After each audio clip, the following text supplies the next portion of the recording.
ಅದ್ರ ಹಿಂದೆ ಇರೋ ಲಾಜಿಕ್ಕು, ಕಾರಣ, ಸೆಂಟಿಮೆಂಟ್ ಏನು ಅಂತ ನಾನು ಹೇಳಿದ್ದೀನಲ್ವಾ, ಮತ್ತೆ ಅದನ್ನೇ ಪ್ರಶ್ನೆ ಮಾಡ್ತಾ ಇದ್ರಲ್ಲ. ಏನೂ ಗೊತ್ತಿಲ್ಲ.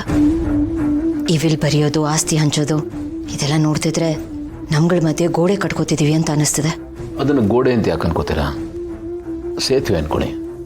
ಅದೇಗಾಗುತ್ತೆ? ಯಾಕಾಗಲ್ಲ? ನಾವು ಯಾವುದನ್ನು ಇಲ್ಲಿ ಡಿವೈಡ್ ಮಾಡ್ತಾ ಇಲ್ಲ.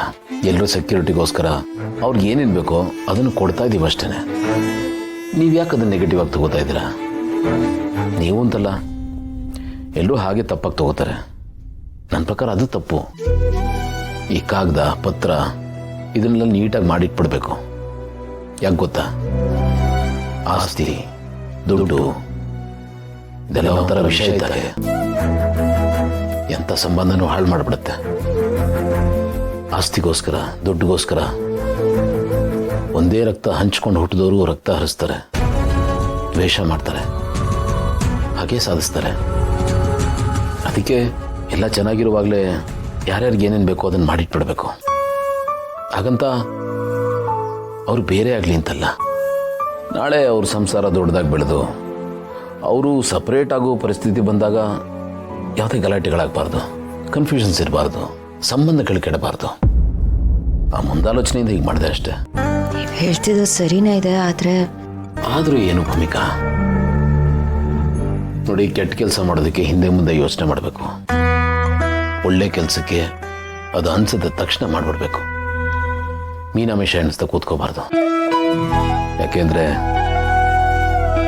ನಮಗೆ ಇನ್ನೆಷ್ಟು ಟೈಮ್ ಉಳಿದಿದೆ ಅಂತ ನಮಗೆ ಗೊತ್ತಿರಲ್ಲ. ನಾನಾಗಲೇ ನನ್ನ ಅರ್ಧ ಆಯಸ್ಸನ್ನು ಕಳೆದು ಬಿಟ್ಟಿದ್ದೀನಿ. ನನಗೆ ಈಗ ಜೀವದ ಭಯ ಕಾಡ್ತಾ ಇದೆ. ಮನುಷ್ಯನ ಜೀವನ ಯಾವಾಗ ಏನು ಬೇಕಾದರೂ ಆಗ್ಬೋದು. ಈ ಕ್ಷಣ ಮಾತ್ರ ನಮ್ಮದು, ಮುಂದೆ ಏನಾಗುತ್ತೆ ಅಂತ ಹೇಳೋಕ್ಕಾಗಲ್ಲ. ಅದಕ್ಕೆ ಅಕಸ್ಮಾತ್ ಒಂದು ವೇಳೆ ನಾನು ಇಲ್ಲದೆ ಹೋದರೆ ನೀವೆಲ್ಲ ಸೇಫ್ ಹ್ಯಾಂಡ್ಸಲ್ಲಿರಬೇಕು, ಸೆಕ್ಯೂರ್ಡ್ ಆಗಿರಬೇಕು ಅನ್ನೋದು ನನ್ನ ಆಸೆ. ಅದಕ್ಕೆ ಈ ಕೆಲಸ ಅಗತ್ಯ ಅನ್ನಿಸ್ತು, ಸರಿಯಾಗಿದೆ, ಯೋಗ್ಯವಾಗಿದೆ, ಡಿಲೇ ಮಾಡಬಾರ್ದು ಅಂತ ಅನ್ನಿಸ್ತು, ಅದಕ್ಕೆ ಮಾಡಿದೆ. ನೀವು ಹೀಗೆ ಮಾಡಿದ್ರೆ ನಾವೆಲ್ಲರೂ ನೆಮ್ಮದಿಯಾಗಿರ್ತೀವಿ ಅಂತ ಅನ್ಕೊಂಡಿದ್ರಾ? ಗೌತಮರೇ, ಬರೀ ದುಡ್ಡು ಆಸ್ತಿ ಇದ್ರೆ ಮಾತ್ರ ನೆಮ್ಮದಿ ಇರಲ್ಲ. ನೀವಿಲ್ಲ ಅಂದ್ರೆ ನಾವು ಖುಷಿಯಾಗಿರ್ತೀವಿ ಅಂತ ನೀವು ಹೇಗೆ ಅನ್ಕೊಂಡ್ರಿ? ನೋಡಿ ಪ್ಲೀಸ್, ಮತ್ತೆ ಈ ರೀತಿ ಎಲ್ಲ ಮಾತಾಡಬೇಡಿ. ಅದನ್ನ ಇಮ್ಯಾಜಿನ್ ಮಾಡ್ಕೊಳ್ಳೋದಕ್ಕೂ ನನ್ನ ಕೈಯಲ್ಲಾಗಲ್ಲ, ಕೇಳೋ ಶಕ್ತಿನೂ ನನಗಿಲ್ಲ. So please. ನಾವೇನು ಅನ್ಕೊಂಡ್ರೆ ಇನ್ನೇನು ಆಗೋಯ್ತಲ್ಲ. ನಿನ್ನ ಮಗ ಗೌತಮ್ ದಿವಾನ ಏನೋ ಮಾಡ್ತಾನೆ ಅಂದ್ಕೊಂಡ್ರೆ ಇನ್ನೇನು ಮಾಡ್ಬಿಟ್ಟಲ್ಲ. ಇನ್ನೇನೋ ಮಾಡಿಲ್ಲ ಮಾಂಸವನು, ನಮ್ಮಂತ ನಂಬಕಸ್ತ್ರ ಕತ್ತು ಕೊಯ್ದ ಅಷ್ಟೇನೆ. ನಮ್ಮ ಪಾಲಿಗೆ ಏನು ಬರುತ್ತೋ ಅದನ್ನ ತಗೊಂಡು ನೆಮ್ಮದಿಯಾಗಿ ಇರೋಣ ಅಂತ ಎಷ್ಟೆಲ್ಲ ಆಸೆ ಕಂಡಿದ್ದೆ ನಾನು.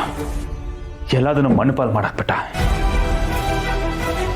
ದ ಗ್ರೇಟ್ ದಿವಾನ್ ಫ್ಯಾಮಿಲಿ ಎಲ್ಲ ಒಟ್ಟಿಗೆ ಇರಬೇಕು ಅಂತ ಸೆಂಟಿಮೆಂಟಲ್ ಆಗಿ ಇಷ್ಟು ಭಾಷಣ ಕೊಯ್ದು ಡಿವೈಡ್ ಆಗ್ಬೇಕಾಗಿರೋ ನಾವು ಒಟ್ಟಿಗೆ ಇರಿಸಿ ಓಸಲಾಗಿ ಬಾಯಿ ಮಣ್ಣಾಕ್ಬಿಟ್ಟಲ್ಲ. ಹಣೆ ಬರೋದ್ ಮೇಲೆ ಬರೆ ಎಳ್ದಿದ್ದಾನೆ. ಇದು ಒಂದು ಜನ್ಮ ನೆನ್ಸ್ಕೊಂಡ್ರೆ ಬೈ ಉರಿತಾ ಇದೆ ನನಗೆ. ಹೌದು ಕಣೋ ನಿಮಯ್ಯ, ಒಗ್ಗಟ್ಟು ಒಗ್ಗಟ್ಟು ಅಂದ್ಕೊಂಡು ನಮ್ಮನ್ನ ಇಕ್ಕಟ್ಟಿಗೆ ಸಿಕ್ಕಾಕ್ಬಿಟ್ನಲ್ಲ. ಕೊನೆಗೂ ನಮ್ಮ ಬ್ಯಾಡ್ಲ ಕಂಟಿನ್ಯೂ ಆಗೋಯ್ತಲ್ಲ ಮಾಮ್. ಕೈಗೆ ಬಂದಿದ್ದು ಬಾಯಿಗೆ ಬರ್ಲಿಲ್ವಲ್ಲ. ಮನುಷ್ಯ ಆಗಿ ಹುಟ್ಟಿದ ಮೇಲೆ ಬೇಕಾಗಿದ್ದನ್ನು ಪಡ್ಕೊಳಕ್ ಆಗಿಲ್ಲ ಅಂದ್ರೆ ನಮ್ದು ಒಂದು ಜನ್ಮ, ಲೈಫ್ ಇದು. ಲೂಸರ್ಸ್, ಲಡಿ ಲೂಸರ್ಸ್ ನಾವುಗಳು. ಹೌದು ಕಣೋ ನಿಮಯ್ಯ, ಎಲ್ರಿಗೊಂದು ಮನೆ ಕೊಟ್ಟ, ಒಂದು ಪೊಸಿಷನ್ ಕೊಟ್ಟ, ಸ್ವಲ್ಪ ಕಾಸು ಕೊಟ್ಟ, ಭಿಕ್ಷುಕರಿಗೆ ಕೊಟ್ಟಾಗೆ. ಆಮೇಲೆ ನಿಮ್ಗೆ ತೆಪ್ಪಗಿರಿ ಅಂತೇಳಿ ನಮ್ಮ ಮೂಗಿಗೆ ತುಪ್ಪ ಸವರಿ ನಮ್ಮನ್ನ ನಾವೇ ನೆಕ್ಕೊಳಗ್ ಮಾಡ್ಬಿಟ್ಟಲ್ಲ ನಿನ್ನ ಅಣ್ಣ. ಅದೇ ಅದೇ ನನಗೂ ಉರಿತಾ ಇರೋದು. ಒಂದಲ್ಲ ಎರಡಲ್ಲ, ಎಷ್ಟು ಸಾವಿರಾರು ಕೋಟಿ ಆಸ್ತಿ ಇದೆ ನಮ್ಮ ಹತ್ರ. ಅದ್ರಲ್ಲಿ ಯಾವುದೋ ಒಂದು ತುಂಡನ್ನ ತಗೊಳ್ಳಿ ಅಂತ ಬಿಸಾಕಿದ್ರು 100 ಕೋಟಿ ಬೆಲೆ ಬಾಳುತ್ತೆ.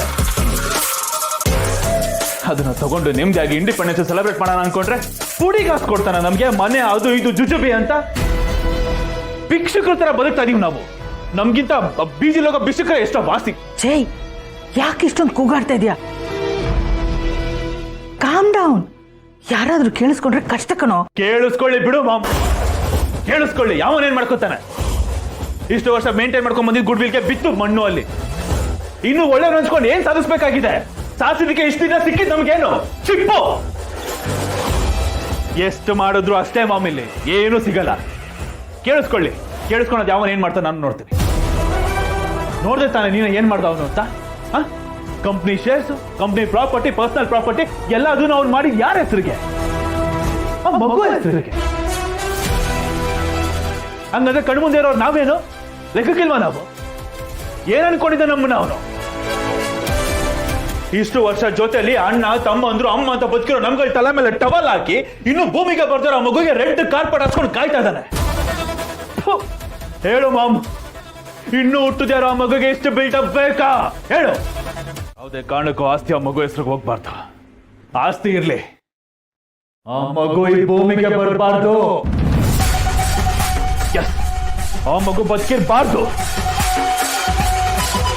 ಒಂದು ವೇಳೆ ಆಗೇನಾದ್ರೂ ಆಯ್ತು ಅಂದ್ರೆ ಜೀವನ ಪೂರ್ತಿ ಅವನು ಹಾಕೋ ಬಿಸ್ಕೆಟ್ ಅನ್ನ ತಿನ್ಕೊಂಡು ಅವ್ನು ಬೂಟ್ ತೆಕ್ಕೊಂಡು ನಾವೀಗ ಬಿದ್ದಿರ್ಬೇಕಾಗತ್ತೆ. ನೋ, ಹಾಗಾಗದ್ ನಾ ಖಂಡಿತ ಬಿಡೋದಿಲ್ಲ. ಆ ಮಗು ಎಲಿಮಿನೇಟ್ ಆಗ್ಲೇ.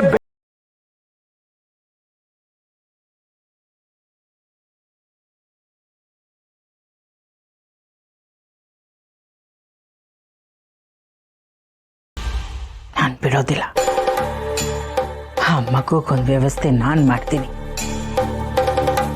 ನಿಮ್ಗೆಲ್ಲ ನ್ಯಾಯವಾಗಿ ಏನು ಸಿಗಬೇಕೋ ಅದು ಸಿಗೋ ಥರ ನಾನು ಮಾಡ್ತೀನಿ. ನೀನೇನು ಯೋಚನೆ ಮಾಡಬೇಡ. ಆ ಮಗು ಖಂಡಿತವಾಗ್ಲೂ ಸಾಯತ್ತೆ.